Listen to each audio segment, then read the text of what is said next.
안녕하십니까. 발자국TV의 진영수입니다.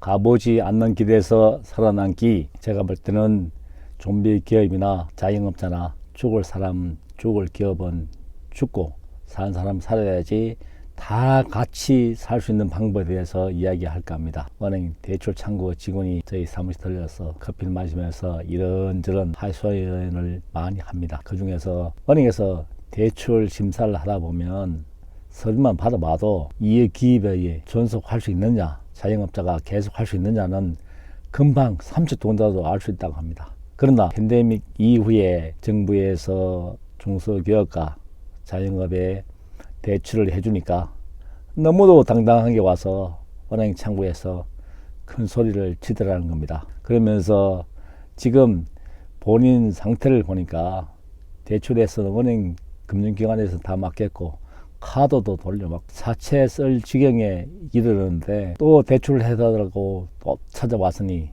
정부 정책이 그러니까 안 할 수도 없고 대출 창구도 참 한심하기 나름입니다. 그러면 이 코로나가 끝나고 나서 되면 지금은 잠시 무너진 그걸 충격을 완화하기 위해서 이전 이어진 다리를 있는데 집중했다 그러면 이제 실물 경제 충격은 이제부터 본격적으로 시작됩니다. 그래서 제가 주위에서 자영업자도 월세도 못 내고 세도 못 내고 그러면 인건비도 밀리고 그러면 주인 입장에서는 속이 바짝바짝 타지 않습니까?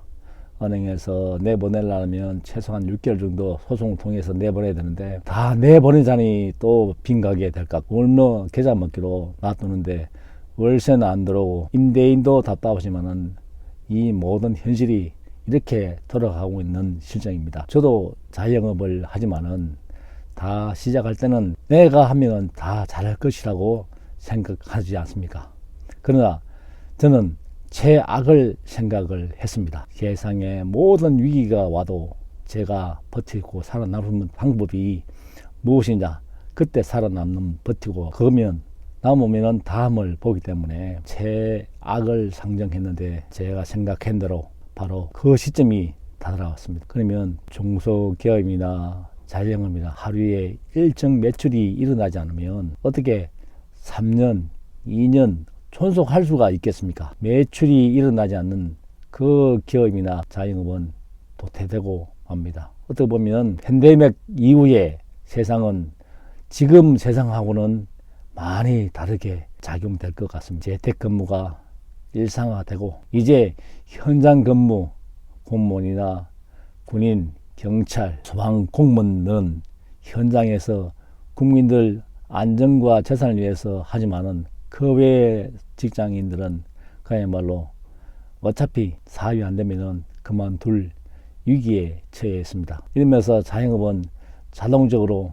구조조정이 된 것 같습니다. 그래서 코로나가 끝나는 가정하에 모든 것이 맞춰졌는데 어떤 사람은 V자 반등을 한다 그러고 어떤 사람은 U자, L자로 지속된다는 그 논리가 있습니다. 근데 전망은 하지만은 앞날은 아무도 모르지 않습니까?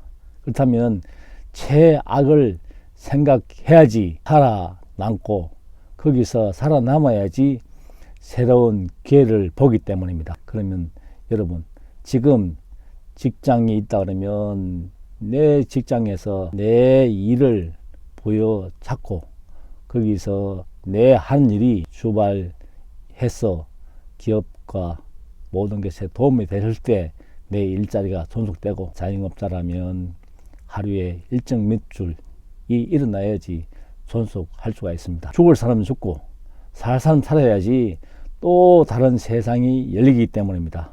그걸 다 같이 정부 정책이라면 다 같이 가는 게 맞지만은 정리할 때는 과감히 정리를 해야지 또 남은 사람들이 새로운 일자리를 창출하지 않습니까? 그래서 학교 등교도 했지만은 불안합니다. 이 코로나가 여름까지 종식되고 가을쯤 되면 반등해야 되는데 지금 분위기가 그렇지 않습니다.